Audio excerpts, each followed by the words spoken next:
Hey, what's up, everybody? Welcome back to my channel. For those who are new to my channel, my name is Yelena, the owner of what? LBE. Alright, y'all, so we are getting ready to put together a order. I have a selection of orders going out this week, and so I decided to go ahead and get a head start on them before I go into any other like holiday and all that type stuff. I have to tweak the orders in between. You know, you got to shake and bake, you know, keep it going. But anyway, this particular person ordered this basket. She saw the closing gift that I did not too long ago with one of the baskets that kind of had like the holes in it or whatever. And she was like, oh, can you make me one, but a smaller one? And I said, well, how small are we talking? So I asked her what her budget was, and she gave me her budget. And I was like, okay, cool, yeah, we can pull that off. So I'm using one of the baskets that I got from Dollar General on the 90% off sale. This basket was $1.20. And then I'm also going to incorporate, I still have quite a bit of these signs. I need to get them out and start using them. But one of these signs from Dollar General last year, 90% off. These were 60 cents. Then I'm going to add in one of the last year holiday scents. I got these for 25 cents a piece at Dollar General. I'm going to incorporate one of the plants that I got from Family Dollar for $3. I'm also going to incorporate one of the throw blankets that I got from Dollar General for $1.20, originally 12 bucks. And then here recently, the green dot candles. Now I put the twine around the candles because I just like to give the candles a little bit of style instead of putting them in there like they are. Like, these candles are supposed to have lids, but y'all know how in stores people take lids off stuff and don't put it back on there. And then when, you know, the store people cleaning up, they don't really know where the stuff's supposed to go, so they leave the lids off. So I was like, okay, well, you can leave the lids off. I'm still gonna make something shake with these candles. But I decided to tie some jute rope around it, and I just taped it down at the bottom so they stay in place. But yeah, I needed to bring some flavor to these candles, and so that's the way I was going. I chose this apple cider donut scent just because it is fall, and this is like an office type gift. It's a therapist office, so I was like, okay, cool. Throw blanket, you know, a little plant, a little this, a little that, you know, that's how we gonna roll. So these are the only items I'm gonna put in this basket. I mean, it really doesn't, it's not gonna be able to fit anything else anyway. But we're just gonna make our magic with these cooler items, make it simple and to the point. Okay, I always like to add some greenery, y'all. When it comes to like office type setting, baskets, clothes and gifts, things like that, I just like that pop of greenery or some type of floral to just make it stand out. Not nothing too drastic, but something simple as like this, you know, a simple plant. But anyway, so let's get into this video. All right, y'all, so here I had to add in a little bit of cardboard into this throw blanket. The reason why I'm doing the basket this way is because the throw blanket is not as large as the other one. Given the fact, or, you know, due to the budget of this basket, I cannot use the extreme large blankets. I have to save those for, you know, of course, a larger budget. You have to work with what you got, you know, it is what it is. But I did use a nice size blanket. I didn't go with like the little 50 cents one or something like that because her budget did allow me to use the other type of blanket. So I just had to get very, very creative with this design. And the reason why I put the blanket in the back is because when you put that sign in there, you have a big, huge gap in the back of the basket. And I didn't want to just like stuff that with paper and just leave it blank like that.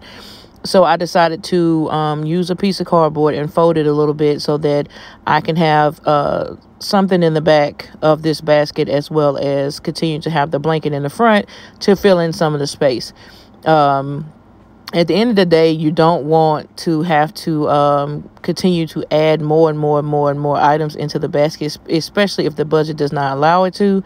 So you have to tweak the basket and think really, really hard how you can design it to the point where it can look filled and be filled, but also, you know, not go over the budget of what the client is willing to pay, so that you can continue to make your you know, profit and things like that to continue to keep your business flowing.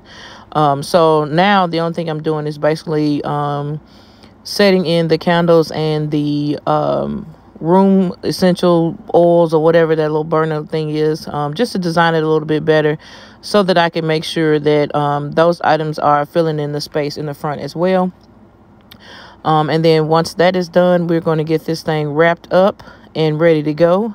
But as you can see, I curved over the remaining piece of the blanket at the top instead of having it at the bottom. Given the fact that this blanket again is not that big, it didn't really fill in the space at the bottom. And then when I put it at the bottom, I didn't have anything to put on the other side. So to eliminate myself from having to add more merchandise to this basket, I decided to just curl it up over the side to fill in that space, and then space out my candles and my room essential burner to make sure it fills in the basket, really, really well. So that's what I'm doing now. And then once we get that done, we're going to get this wrapped up and ready to go. So I'm taping the essential oil burner to the candles just to make sure that it stays in place and secure. And as you can see, I added in the paper at the bottom. I tried to make it as nice, as neat as I possibly can to kind of blend in with the blanket, so that it doesn't stand out too much and looks, not together. Y'all know what I'm trying to say. So anyway, this is the basket, and we are ready to wrap, y'all. So y'all stay tuned. Watch me wrap this thing. We're gonna make a bow together. Y'all excuse my sugar-free peppermints and my my water over here, honey. I gotta stay hydrated, and the peppermint helps crave, any cravings that I may have in the midst of working throughout the day, so that I don't just snack. Now I don't snack on the things that I have upstairs. I bring things from downstairs that I purchased for the home to snack on, and I try not to snack too much, so I decided to go back to my old faithful, which is my sugar-free peppermints, to keep me going. So anyway, y'all stay tuned. We're gonna wrap this thing up and put a bow on it and make it nice and fancy.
All right, y'all. So as y'all can see, I did the twist and loop method for this one as well, because she loved that bow that was on that other basket, which was the same type of bow that I'm making now with the same type of ribbon.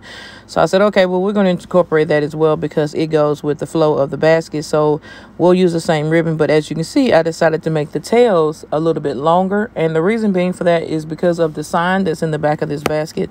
This basket stands up pretty tall. So therefore, I didn't want to put short tails on it, and I wanted to bring it extra little flavor to the basket and a little extra design, but I can't let it sit to just straight, so I like to do my little crinkle here and there type of situation. So what I do is I go in and I just pinch it as I'm going down the tails, just to give it a little extra design, and to bring it in a little bit more. And then that is all we do to it, y'all. I kind of messed this one up, so I had to go back and fix it. That's the good thing about wired ribbon, boy. When you mess something up, baby, you straighten it out and go right back to it. Okay. Anyway, thank y'all so much for watching. Don't forget to like, share, comment, and subscribe, and we'll see you on the next video. Peace.